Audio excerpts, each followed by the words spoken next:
pirate, John W. Gates. Gates already had formed the American Steel and Wire Company out of a chain of small concerns, and together with Morgan had created the Federal Steel Company. The National Tube and American Bridge Companies were two more Morgan concerns, and the Moore brothers had forsaken the match and cookie business to form the American group Tinplate, Steel Hope, Sheet Steel, and the National Steel Company.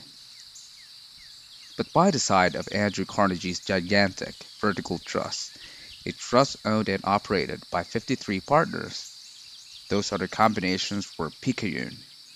They might combine to their heart's content, but the whole lot of them couldn't make a dent in the Carnegie organization, and Morgan knew it. The eccentric old Scot knew it too. From the magnificent heights of Skibo Castle he had viewed, first with amusement and then with resentment, the attempts of Morgan's smaller companies to cut into his business. When the attempts became too bold, Carnegie's temper was translated into anger and retaliation.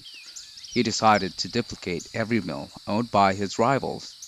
Hitherto, he hadn't been interested in wire, pipe, hoops, or sheet. Instead, he was content to sell such companies the raw steel and let them work into it, whatever shape they wanted. Now with Schwab as his chief and able lieutenant, he planned to drive his enemies to the wall. So it was that in the speech of Charles M. Schwab, Morgan saw the answer to his problem of combination. A trust without Carnegie giant of them all would be no trust at all. A plum pudding, as one writer said, without the plums. Schwab's speech on the night on December 12, 1900, undoubtedly carried the inference, through not the pledge, that the vast Carnegie enterprise could be brought under the Morgan tent. He talked of the world future for steel, of reorganization for efficiency, of specialization, of the scrapping of unsuccessful mills and concentration of effort on the flourishing properties, of economies in the old traffic, or economies in overhead and administrative departments, of capturing foreign markets.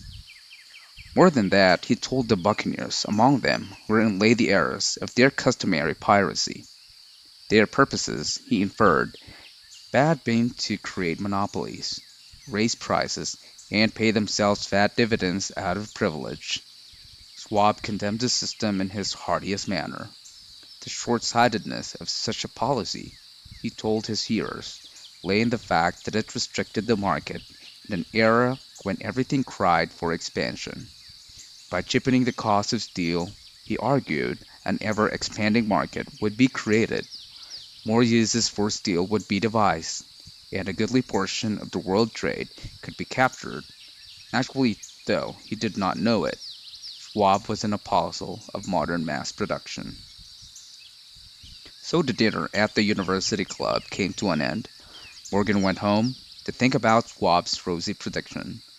Schwab went back to Pittsburgh to run their steel business for wee Andrew Carnegie, while Gary and the rest went back to their stock tickers to fiddle around in anticipation of the next move. It was not long coming. It took Morgan about 1 week to digest the feast of reason Schwab had placed before him. When he had assured himself that no financial indigestion was the result, he sent for Schwab and found that young man rather coy.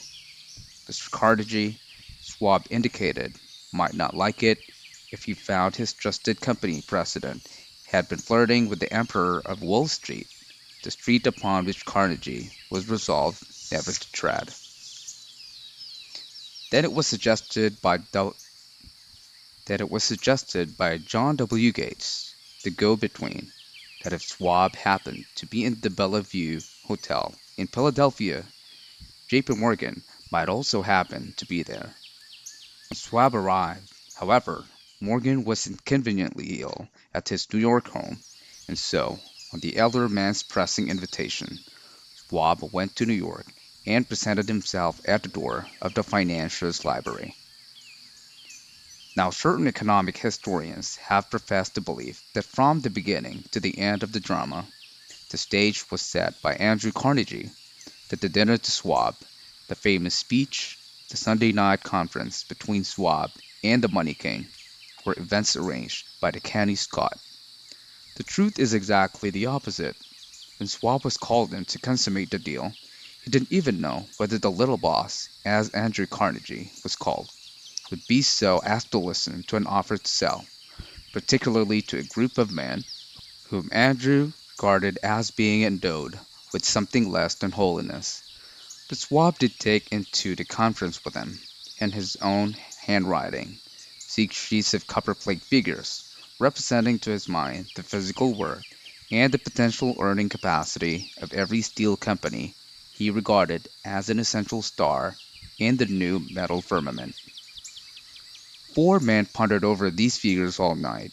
The chief, of course, was Morgan steadfast in his belief in the divine right of money. With him his aristocratic partner, Robert Bacon, a scholar and a gentleman. The third was John W. Gates, whom Morgan scorned as a gambler and used as a tool. The fourth was Schwab, who knew more about the processes of making and selling steel than any whole group of men then living. Throughout that conference, the Pittsburghers figured were never questioned.